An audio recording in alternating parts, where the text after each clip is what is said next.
Hi guys, इस video में बात करेंगे जो भी स्टूडेंट्स आप लोग अगर इस बार सीबीएसई का बोर्ड एग्जाम दिए थे और आपको उसमें कंपार्टमेंट लग चुका है और कंपार्टमेंट का अपने स्कूल से फॉर्म फिल करा लिया होगा। अगर आपका थर्ड कंपार्टमेंट है तो खुद से फॉर्म फिल किया होगा और आपका एग्जाम्स 15 जुलाई को होने वाला है, तो उसके बारे में डिटेल्स में बात करने वाले हैं। आपका एडमिट कार्ड कब आएगा, आपके रिजल्ट्स कैसे बन के आएंगे, आपका अगर कंपार्टमेंट है इंप्रूवमेंट है तो रिजल्ट्स में क्या डिफरेंसेस रहते हैं उसके बारे में सारा डिटेल्स जानेंगे। आपके पैटर्न्स क्या रहने वाले एग्जाम्स के और एग्जाम्स की टफनेस एंड इजीनेस के बारे में बात करेंगे। क्या क्या प्रोसेस फॉलो करना पड़ता है वो सारा डिटेल्स में बात करने वाले हैं।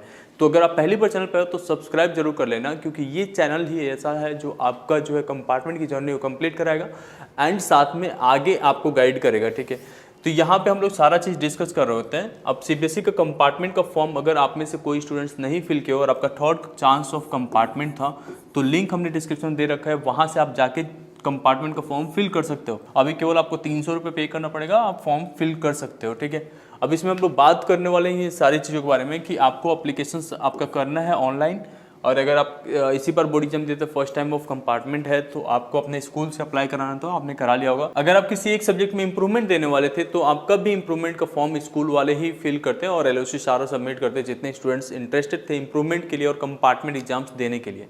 इनकेस अगर आपने कंपार्टमेंट फॉर्म्स इसलिए नहीं भर रहे हो कि अगली बार जो है सारे सब्जेक्ट्स का अप्लाई करना है, वो भी ठीक है, आपके लिए सितंबर में फॉर्म आएगा, बट फॉर्म मिस नहीं करना क्योंकि आपका साल वेस्ट हो जाएगा उससे।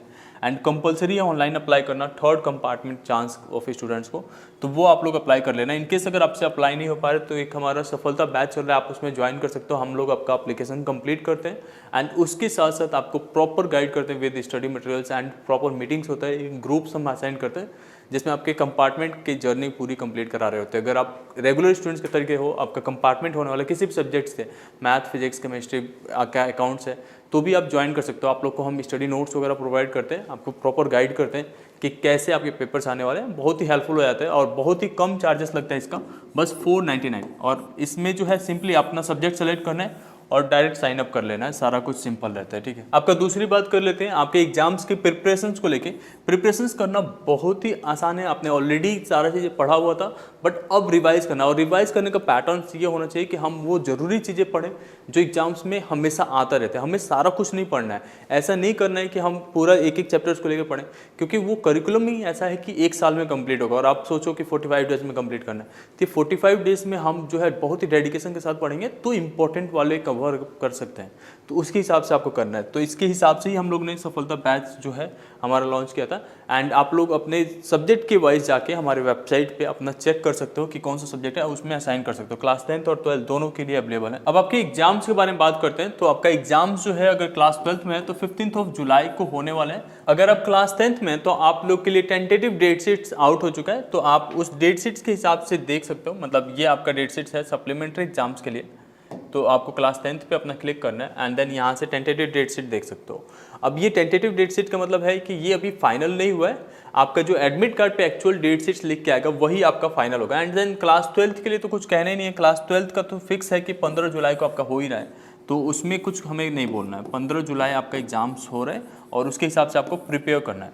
ठीक है, और रिजल्ट कब आएगा, आप में से काफ़ी स्टूडेंट्स पूछते हो ना रिजल्ट्स को लेके। रिजल्ट्स आपका जो है 10 अगस्त के आसपास में आ जाता है हमेशा, और इसके बाद से आप अपना कॉलेज एडमिशन वगैरह ले सकते हो। अगर आपका कोई कॉलेज उस समय तक एडमिशन देता है तो बहुत सारे कॉलेज होते हैं जो सितंबर अक्टूबर तक लेके चलते हैं, but counsellings most of the colleges के खत्म हो चुके होते हैं तब तक।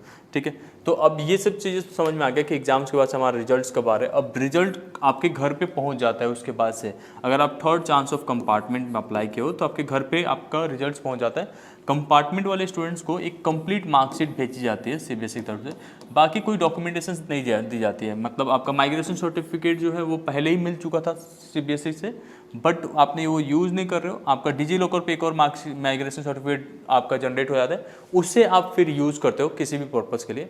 ट्रांसफर सर्टिफिकेट और माइग्रेशन सर्टिफिकेट ये दोनों सेम ही रहते हैं, तो टीसी की जरूरत नहीं पड़ती। Character certificates most of the colleges नहीं पूछते हैं, बट अगर मांगते हैं तो आप एफिडेविट बनवा सकते हो, या आप अपने स्कूल को रिक्वेस्ट कर सकते हो कि प्रीवियस डाटा के बेस पे आपका कैरेक्टर सर्टिफिकेट वो बना के दे दें।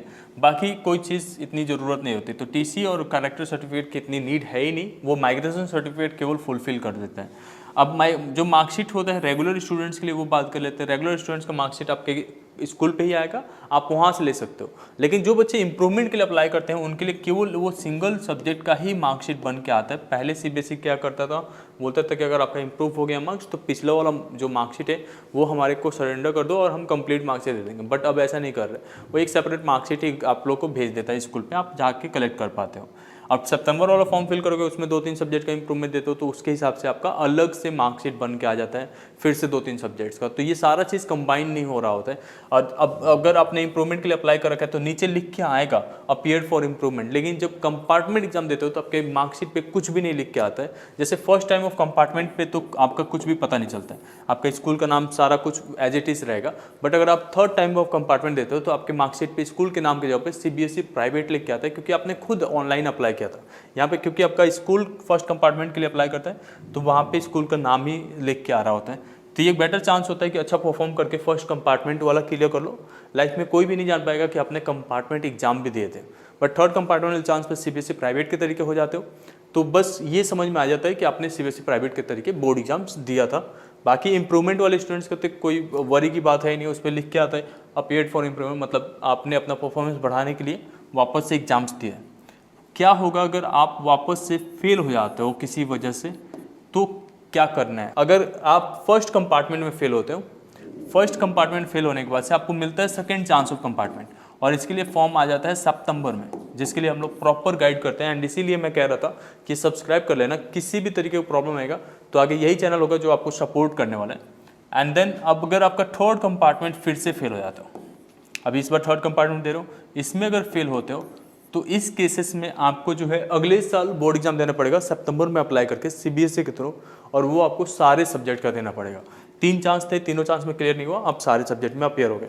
हाँ, अब इंप्रूवमेंट वाले स्टूडेंट्स सोच रहे होंगे कि अगर हम फेल हो जाते हैं इंप्रूवमेंट एग्जाम्स में फिर क्या होगा। तो इंप्रूवमेंट एग्जाम्स में अगर आप फेल हो जाते हो तो आपका प्रीवियस वाला मार्कशीट वैलिड रहता है, आप उसको यूज कर सकते हो। लेट्स से जुलाई वाले में फेल होते हो तो आप सितंबर में फिर से इंप्रूवमेंट एग्जाम दे सकते हो, उसी सब्जेक्ट का भी या दूसरे सब्जेक्ट का भी, और उसमें आप इंप्रूव कर सकते हो। और बीच वाला जो मार्कशीट था उसे ड्रॉप कर सकते हो, मतलब जिसमें आपका फेल लिख के आ गया था। अगर वापस से फेल हो जाते हैं इंप्रूवमेंट में तो भी कोई परेशानी की बात नहीं है, पहला वाला जो मार्कशीट था वो वैलिड रहेगा। तो सिंपल वे में अगर मैं आपको बताऊं तो बहुत ही प्रोसेस सिंपल है। अगर आपका थर्ड कंपार्टमेंट है तो ऑनलाइन अप्लाई कर लो, अगर फर्स्ट कंपार्टमेंट है तो आपका स्कूल अप्लाई कर देगा। उसके बाद से आपका एडमिट कार्ड, अब एडमिट कार्ड एग्जाम से 1 वीक पहले आ जाता है। अब जो फर्स्ट कंपार्टमेंट में है वो अपने स्कूल से कलेक्ट करेंगे अपना एडमिट कार्ड। अगर आपका थर्ड कंपार्टमेंट है तो आपका ऑनलाइन आ जाता है और ऑनलाइन आपको डाउनलोड करना पड़ता है, ठीक है। तो डाउनलोड हो जाएगा, उसके बाद से आप प्रिंट आउट ले लोगे और उसके थ्रू आप एग्जाम्स में अपीयर हो पाओगे। अब एग्जाम में अपीयर होना ही मेन चीज़ है, आपको सब कुछ तो मिल जाता है। एडमिट एग्जाम्स में अपीयर होके आपकी टफनेस और इजीनेस के हिसाब से एग्जाम्स को अच्छे से टैकल करना। बाकी मैं बता दूं आपको, आपका कंपार्टमेंट एग्जाम्स इतना इजी नहीं रहता है, जैसा बोर्ड एग्जाम्स हुआ था एज इट इज रहेगा कंपार्टमेंट, इवन कई बार टफ भी हो जाता है। तो उसके हिसाब से आपको अपने आप को प्रिपेयर करना पड़ेगा। और इसमें जो है ना मार्क्स स्कोर बहुत ही कम रहता है, क्योंकि जो बच्चे कंपार्टमेंट आए होते हैं ना तो बोर्ड को ऐसा पहले से लगा होता है कि ये बच्चे कंपार्टमेंट में हैं। दोबारा से लेट से कि अगर 100 बच्चों के कंपार्टमेंट है, बस मैं ऐसा सिंपल आंकड़ा ले रहा हूँ आपको, तो ओवरऑल 50 से ज़्यादा बच्चे कंपार्टमेंट में फिर से प्लेस हो जाते हैं और अगली बार बोर्ड एग्जाम देना पड़ता है। तो बहुत ही रेयर केस में क्लियर होता है। तो आपको बहुत ही ज़्यादा मेहनत करना है। हर बार का जो ट्रेंड है कंपार्टमेंट एग्जाम्स का वो आपको ब्रेक करना पड़ेगा। यहाँ पे हम लोग बहुत सारी स्टडी मटेरियल्स आपको प्रोवाइड कर रहे हैं, आपके टेलीग्राम चैनल पे भी अवेलेबल हो रहा है। तो उसके हिसाब से अच्छे से प्रिपेयर करो। और ये वाला ट्रेंड आपको तोड़ना है। लाइक 50% ऑफ द स्टूडेंट्स केवल कंपार्टमेंट में क्यों क्लियर करते हैं, आपको उसका जो है एक्चुअल में चीज़ें बढ़ाना पड़ेगा। लेट्स से अभी 2 लाख के आसपास स्टूडेंट्स हैं और 1 ही लाख बस पास होंगे, 1 लाख से कम पास होते हैं, तो ये गलत चीज़ है। इवन इंप्रूवमेंट में भी काफ़ी स्टूडेंट्स अपीयर होते हैं तो उनका तो मार्क्स बढ़ जाता है, कुछ बच्चों का नहीं बढ़ पाता है, वो एज इट इज़ रहते हैं। तो उसमें भी बहुत सारी चीज़ें चेंज करना होता है, ठीक है। अब बात कर लेते हैं एक बार और आपके मार्कशीट्स को लेके। अगर आप कंपार्टमेंट एग्जाम दे रहे हो तो कंपार्टमेंट का कंसोलिडेटेड मार्कशीट मिलता है, मतलब उसमें सारे सब्जेक्ट रहेंगे और उसमें पास लिख के आएगा जब कंपार्टमेंट आप क्लियर कर लेते हो। बट इंप्रूवमेंट वाले केस में आपको एक सिंगल सब्जेक्ट का मार्कशीट मिलता है और वो मार्कशीट हर जगह वैलिड रहता है। अब ट्रांसफर सर्टिफिकेट और कैरेक्टर सर्टिफिकेट के लिए मतलब बताया कि आपको माइग्रेशन की जरूरत पड़ेगी। इंप्रूवमेंट वाले स्टूडेंट्स को कोई भी माइग्रेशन नहीं मिलता है, बट कंपार्टमेंट स्टूडेंट्स को मिलता है, जैसे कि वो कॉलेज में एडमिशन ले पाए। इनका इंप्रूवमेंट स्टूडेंट ऑलरेडी आप पास हो जाते हो तो पास के साथ आपका माइग्रेशन, टीसीएस और कैरेक्टर सर्टिफिकेट सब मिल चुका होता है, तो इसलिए आपको दोबारा से इसकी ज़रूरत नहीं पड़ती है। अब ये सारा डिटेल्स था आप लोग के कंपार्टमेंट एग्जाम्स को लेके, आपके रिजल्ट्स वगैरह सब कुछ आ जाएगा। एक क्वेश्चन आप लोग के दिमाग में बार बार आता है कि आपका ड्रेस कोड क्या रहेगा इस एग्जाम्स के लिए। अगर आप फर्स्ट कंपार्टमेंट के लिए जा रहे हो तो आपका जो ड्रेस कोड है वो आपकी स्कूल ड्रेस ही रहेगा, बट अगर आप थर्ड कंपार्टमेंट के लिए जा रहे हो तो आप अपना जीन्स पैंट भी पहन के जा सकते हो, ठीक है।